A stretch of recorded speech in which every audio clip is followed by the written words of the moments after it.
Bonjour Corinne. Bonjour Cathy. Hein?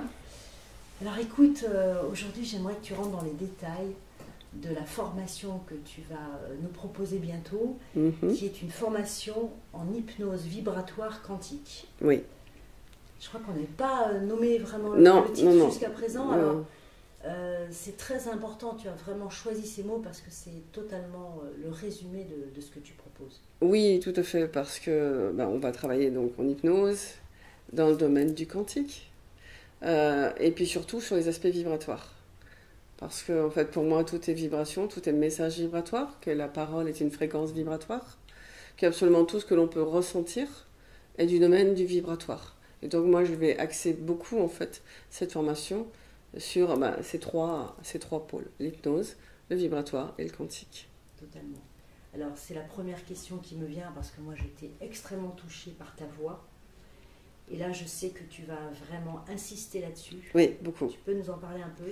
Oui, alors oui, en fait ce qui a fait défaut dans toutes les formations que j'ai pu faire moi, pour apprendre justement à pratiquer l'hypnose, c'est que je n'ai jamais eu de travail sur la voix, un vrai travail sur la voix.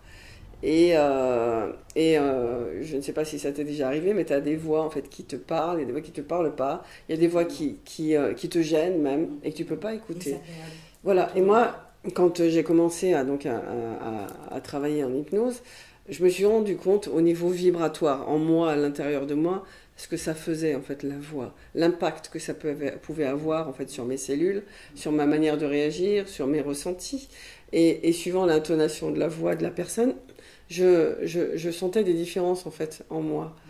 Et du coup en fait ce que j'ai appris à faire, c'est à m'enregistrer moi, enregistrer ma voix, pour voir, pour me dire ok, qu'est-ce que tu ressens quand tu parles comme ça, ensuite qu'est-ce que tu ressens quand tu parles comme ça, qu'est-ce que ça te fait, jusqu'à trouver en fait la voix, voilà, la voix.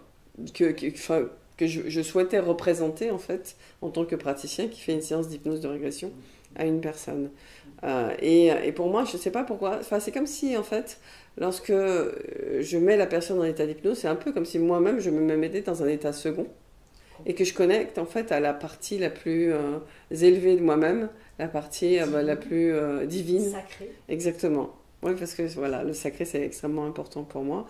Et tout de suite, en fait, je me rends compte même aujourd'hui, quand je vais vouloir parler très doucement, tu vois, je vais changer ma voix.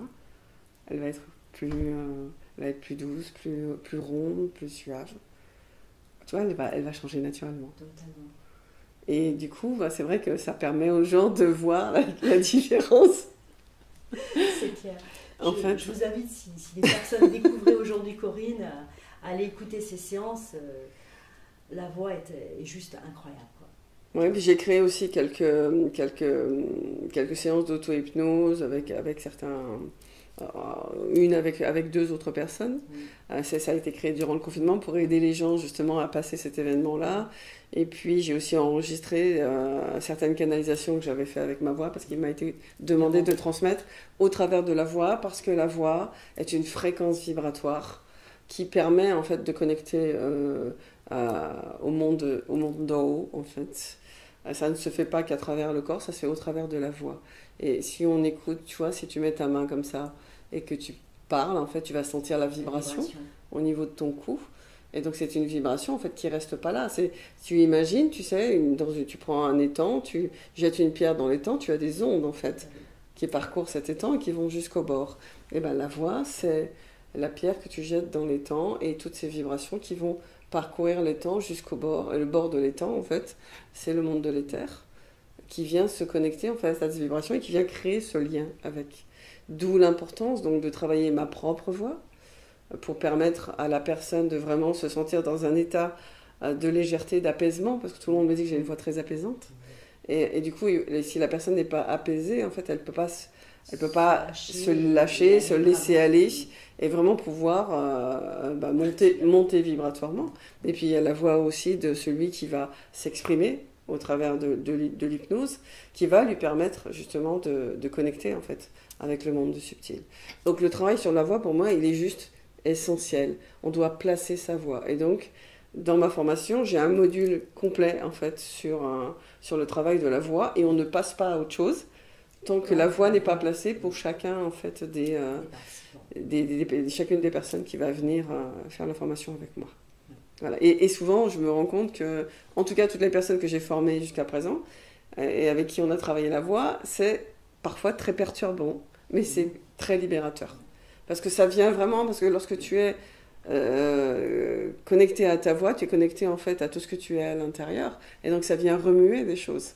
Et comme, voilà, moi j'ai quelques perceptions, lorsqu'une personne va me parler avec sa voix, je vais entendre des choses. En fait, j'entends un peu l'âme derrière, qui vient exprimer des choses, qui me permettent d'aller mettre l'accent et le point là où il y a une faille chez la personne, pour lui permettre justement de complètement se libérer. Totalement. Donc c'est vrai que ce n'est pas qu'une formation. C'est une dissonance. Voilà, exactement.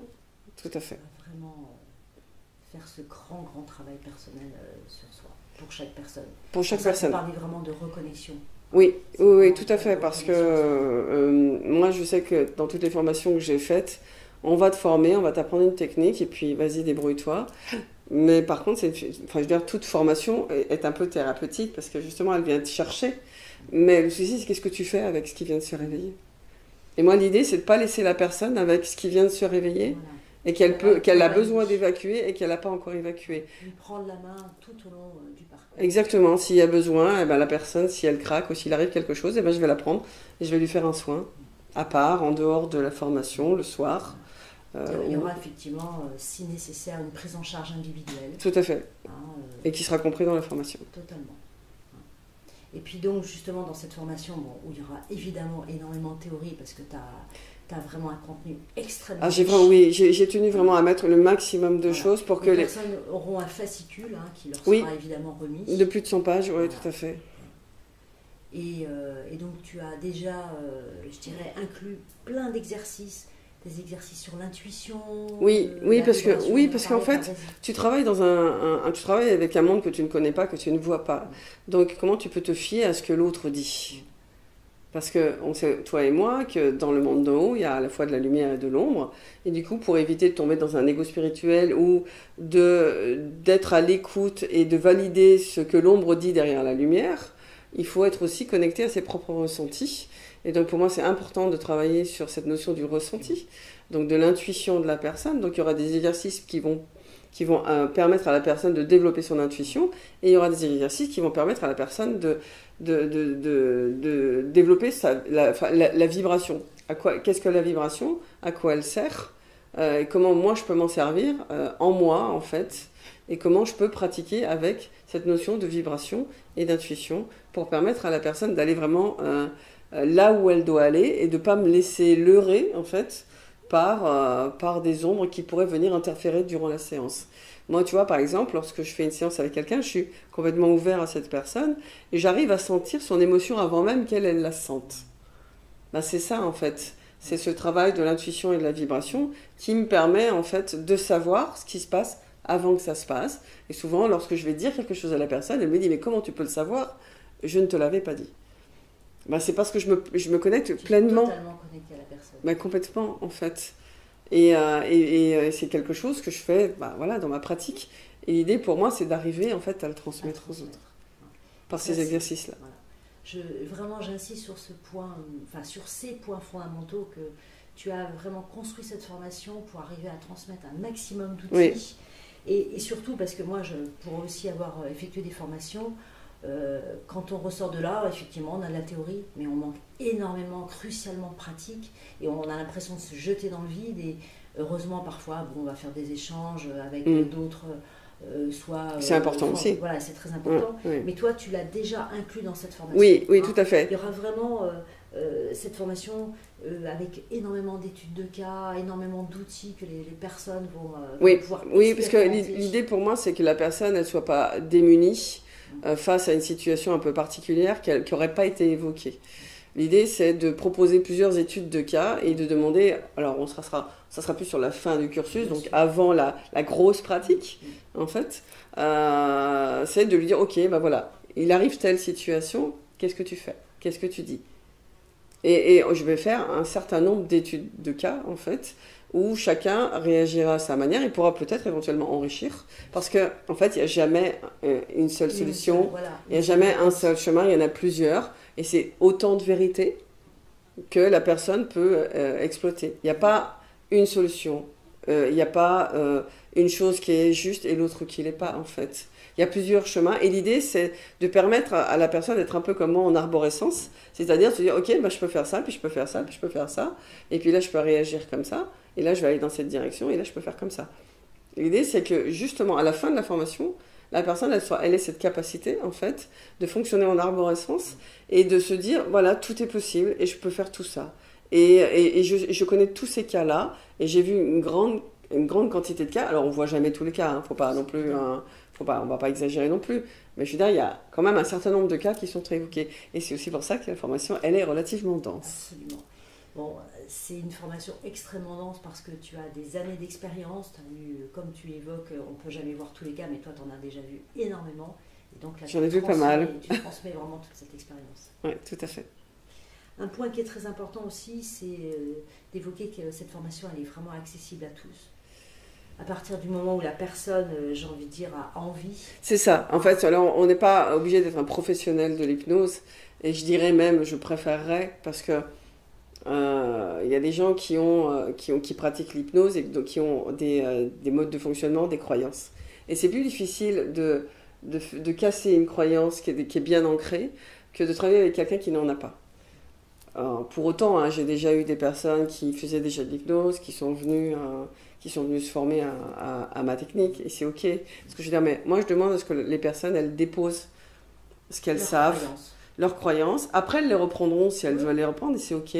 Mais qu'elles s'ouvrent en fait à la possibilité de pouvoir voir autre chose. Parce qu'une croyance, ça peut être extrêmement enfermant, ça peut être extrêmement bloquant.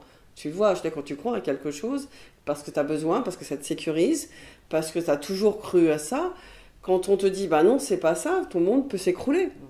Donc, sur une technique d'hypnose, si la personne, elle dit, ben voilà, moi j'ai besoin de fonctionner comme ça, moi je vais lui dire non, moi je te demande de fonctionner différemment. Parce que sur une hypnose classique, en fait, le praticien a le pouvoir. Et c'est lui qui va décider de ce qui va être dit. Sur l'hypnose de régression, tu donnes le pouvoir à la personne, donc c'est elle qui décide. Donc il ne faut pas que tu induises. Et la problématique du praticien d'hypnose qui connaît déjà l'hypnose, il a tendance à induire.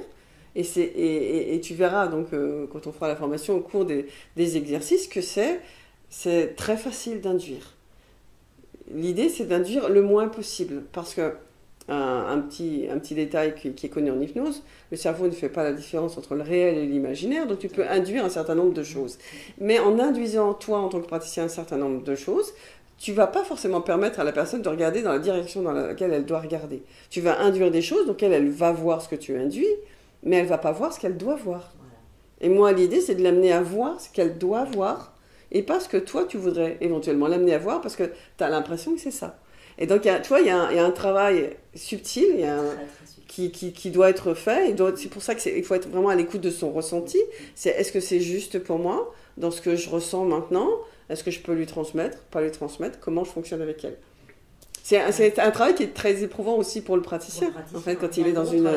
Sur son ego, oui, hein. Complètement. Alors pour moi, vraiment, moi je vais...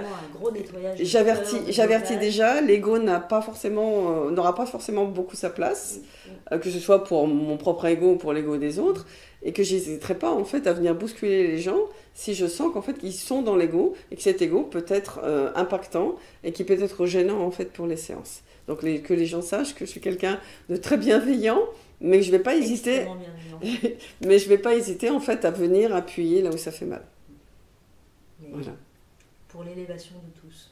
En tout cas. Écoute, j'essaye. Je pense que chacun est à la tâche et chacun fait du mieux qu'il peut. Donc je ferai du mieux que je peux. Et je pense que chacun fait du mieux qu'il peut en fait. Dans tous les cas de figure. Ouais.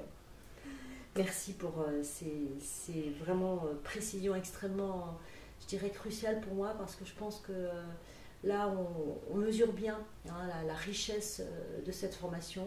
Je crois que les gens auront bien compris que ça va être aussi une reconnexion à leur âme, un véritable parcours où ils vont déblayer énormément de choses personnelles pour leur permettre d'accéder à cette voie de praticien d'hypnose vibratoire quantique, c'est pas rien. Hein. C'est un sacré travail que tu as réalisé. Écoute, c'est une aventure que j'essaye de mettre en route, à laquelle je te fais participer aussi. Et nous verrons bien où ça nous mène. Mais absolument. Hein, je te remercie aussi d'ailleurs de m'embarquer dans l'aventure, car elle est très très belle déjà. Et puis, tu as parlé donc effectivement en fonction du besoin que tu aurais ce suivi individuel. Oui. Et je voudrais aussi évoquer qu'il y aura aussi un suivi après. Oui, tout à fait, parce tu ne laisseras pas les gens dans la nature. Non. Pour moi, c'est important parce que lorsque tu quittes une formation, tu es un peu... t'es face à toi et tu es parfois démuni parce que tu dis, ok, je fais comment maintenant? Et il y a beaucoup souvent de stress, de pression qu'on se met, et parfois on est un peu perdu, on se dit comment je vais faire quoi. Et moi l'idée c'est de permettre à la personne, donc les personnes qui vont venir se former avec moi, de garder un lien avec moi et de pouvoir me contacter pour prendre un rendez-vous téléphonique et faire une sorte de supervision, soit avant séance, soit après séance, pour voir en fait voilà où elle en est, qu'est-ce qui a été fait, qu'est-ce qui lui manque, pour lui permettre de se sentir bien en fait durant la séance. Et les personnes qui ont été formées en individuel m'ont appelé 1, 2, voilà, parfois c'est arrivé à 3 fois, mais rarement, parce que la formation elle est quand même relativement complète. Donc l'idée c'est que les personnes elles partent avec le gros bagage en fait, et qu'elles aient tout ce qu'il faut. Il y a beaucoup d'exemples en fait. Donc il y a plusieurs inductions, il y a des techniques et il y a plusieurs exemples pour leur permettre justement d'avoir ce qu'il faut en fait dans ce livret. Mais dans tous les cas de figure, je me montrerai disponible. Donc il faudra trouver un temps. Après, ce sera 1 heure ou une demi-heure, tout dépend en fait du besoin de la personne, de là où elle en est. Mais voilà, je tiens à être disponible pour les personnes après. C'est un peu le service après-vente. Totalement. Est-ce que tu vois quelque chose à rajouter pour cette présentation de ta formation collective? Écoute, non. Je pense qu'on a fait un petit peu le tour. Ouais. On pourrait en parler dans le détail, mais après... Après, c'est vraiment les gens qui ont envie, ils vont venir se former avec toi. Donc, on rappellera les dates précises. Hein, donc, 1 semaine en novembre, 1 semaine en décembre. Donc, ça se passera une en Aquitaine, j'allais dire au nord des Deux-Sèvres, et puis une en Bretagne. On vous donnera tous les détails très prochainement. Oui, tout à fait. Et puis après, on verra. À interroger Corinne. Tout à fait. Donc, tous les liens en dessous de cette vidéo, et puis vous la retrouvez donc sur sa chaîne YouTube, Corinne Étincelle. Tout à fait. Sur le site internet Étincelle de Vivre. Aussi. Et sur Facebook, Instagram. Oui, tout à fait. Sachant que on va démarrer comme ça, mais ensuite il est possible en fait qu'on aille à plusieurs endroits, qu'on change de région. Mais on verra en fait au fur et à mesure des demandes, des gens qui m'écriront, qui voudront éventuellement que je me déplace. Donc toi et moi, on partira à l'aventure dans d'autres régions pour aller former d'autres personnes ailleurs. Voilà. Mais on va commencer petitement, donc et chez moi et chez toi. Voilà. Merci Corinne, merci de toutes ces précisions et de ta générosité, parce que là vous l'aurez vu et entendu et compris, et moi j'ai la vibration en plus, c'est le cœur qui parle. Merci. Merci à toi. Ciao. À bientôt. À bientôt.